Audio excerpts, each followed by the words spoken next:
ओम श्री परमात्मने नमः. ज्ञानदेवांचा आत्मसंवाद. प्रकरण पहिले. शिवशक्ती समावेशन. शिवशक्तींना ज्ञानदेवांचे एकत्वाने वंदन. भाग पहिला. ओवी आहे 45.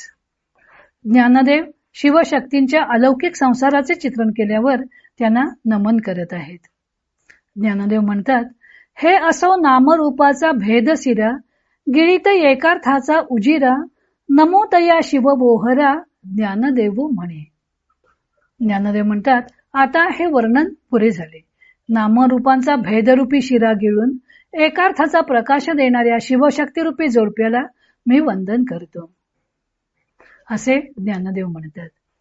स्वामी स्वरूपानंद त्याचे अभंग रूपांतर करताना म्हणतात, असो नामरूपे ह्यापरी गिळोन, स्वरूप दर्शन दावी तेजे, खेळत अभेदे जे का अतिप्रीती, तया शिवशक्ती जोडप्यास, ज्ञानदेव म्हणे करीतो वंदन, स्वरूपी विलीन होऊन या.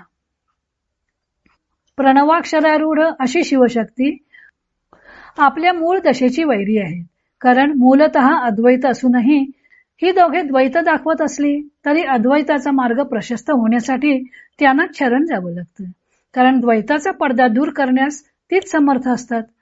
कारण त्यांच्या प्रणवरूप अवस्थेचे दुसरे टोक द्वैताकडे असते व पहिले टोक अद्वैताकडे असते. अशा प्रकारे ही उभयता सगुण आणि निर्गुण या दोन दशांच्या मध्यस्थानी उभी आहे. जणू काही घराचा उंबरा. उंबरा ओलांडून घराच्या बाहेरही जाता येते व घराच्या आतही जाता येते. तेव्हा मूळची अद्वैत स्थिती प्राप्त करून घ्यायची असेल तर प्रणवरूप या जोडप्यालाच अनन्य भावाने शरण गेले पाहिजे. म्हणून ज्ञानदेव शिवशक्तींना वंदन करतात. परंतु ज्ञानदेवांचे हे वंदन अभूतपूर्व आहे.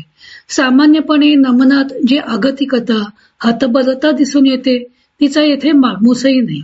प्रीतिभावाच्या प्रलयात्मक किमयेत सहजासहजी विसर्जित व्हावे. प्रलयाच्या असणेपणाला आधार म्हणून आनंदाच्या चिन्मय स्पंदनाशिवाय बाकी काहीच उरू नये, असं हे नमन आहे.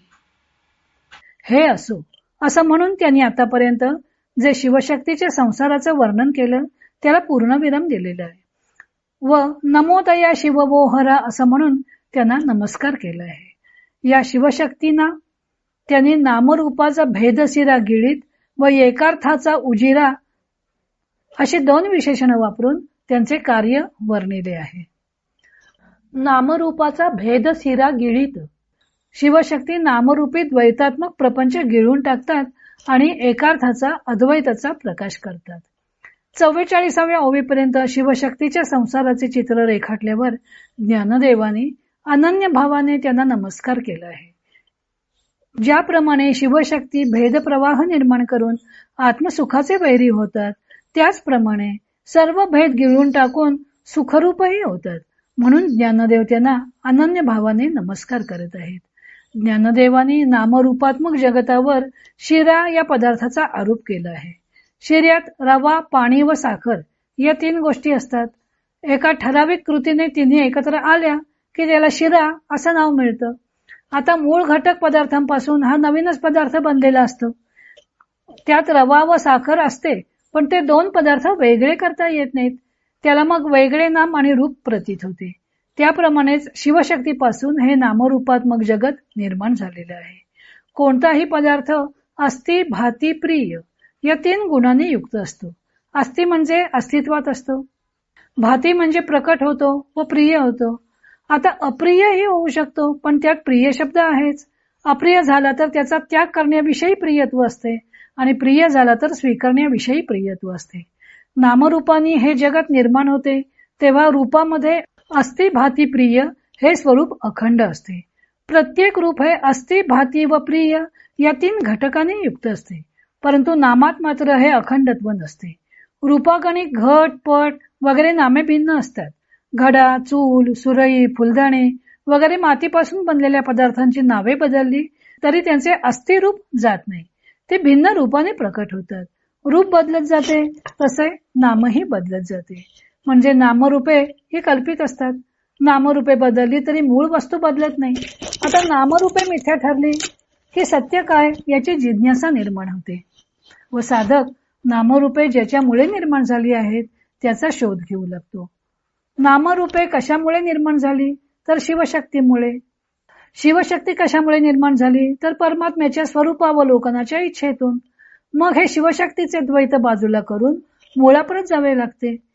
हे द्वैत बाजूला करायचे तर नामरूपात्मक भास नाहीसा झाला पाहिजे, आणि तो जर नामरूपाचा शिरा उभयताने खाऊन टाकला तरच एकार्थाचा उजिरा प्रकाश दिसणार आहे. म्हणून ज्ञानदेव अनन्य भावाने शिवशक्तींना नमन करत आहेत. खरा नमस्कार किंवा खरी शरणागती कोणती? ज्ञानदेव ज्ञानेश्वरीत सांगतात की पै आपुलेनी भेदे विण, माझे जाणणे एकपण, तयाची नाव शरण मज येणे गा. मजही शरण रिघिजे आणि जीवितवीची असिजे, धिक बोली यया न लजे प्रज्ञा केवी. आपल्याला माझ्याहून भिन्न न मानता जे माझे एकपण जाणायचे त्याचेच नाव मला शरण येणे होय. मलाही शरण यायचे आणि जीवपणाने असायचे. धिक्कार असो या बोलण्याला. या बोलण्याची बुद्धीला लाज तरी कशी वाटत नाही. एकूण शरण येणे म्हणजे परमात्म्याशी एकरूप होणे. न अन्य इति अनन्य. अनन्य म्हणजे वेगळेपणे न उरता शरण जाणे. त्याला अनन्य भाव असं म्हणतात. अनन्य भावाने शरण जाणे म्हणजे आपले वेगळेपण उरू न देता द्वैताचा त्याग करून शरण्यात समाविष्ट होणे. ही अनन्य शरणागती हा द्वैत भ्रम दूर करण्यास श्रेष्ठ असा उपाय आहे. ज्ञानदेव आपल्याला हा अद्वैताचा अनुभव जसा आला तसा ते तत्व जिज्ञासूंच्या पुढ्यात ठेवत आहेत. त्यामुळे त्यांची ही कृती त्यांच्या उद्देशास अनुसरूनच आहे. मागच्या ओवीत ज्ञानदेवाने दशेची वैरीये, आपल्या मूळ स्वरूपाशी शत्रुवत आचरण करणारी असं म्हटलं होतं. तर आताच्या ओवीत ते नामरूपाचा भेदशिरा गिळीत, नामरूपांचा निशेष ग्रासा करणारी असं म्हणत आहेत. त्यामुळे या वर्णनात विरोध आहे असं दिसून येतं. पण ज्ञानदेवानी त्यांच्या संसाराचे वर्णन करताना ती दोघे या दोन्ही क्रिया कशा करतात ते दाखवले होते. जीही एका एका विण न कीजे तृणातेही निर्माण, यातून त्यांची निर्मिती प्रक्रिया सांगितली होती. तर दोन्ही अंगांची आटणी गिवसित आहाती एकपणे, यातून त्यांनी एकत्वाची असणारी ओढही सांगितली होती. तेव्हा ही दोन्ही कार्य करण्यास ही दोघे समर्थ आहेत. त्यामुळे एकत्वाचे ज्ञान करून घेण्यासाठी या उभयतांनाच शरण गेले पाहिजे. पुढे ज्ञानदेव आपण हे शिवशक्तीला केलेले नमन कशा प्रकारचं आहे ते आणखी काही ओव्यातून स्पष्ट करत आहे. तो भाग आपण उद्या पाहू. इतर अनेक ग्रंथांचा आधार घेऊन संत ज्ञानदेवांच्या अमृतानुभव या ग्रंथाचं लेखन व वाचन सौ मनीषा अभ्यंकर मिरज यांनी केलं आहे. हरिओम तत्सत.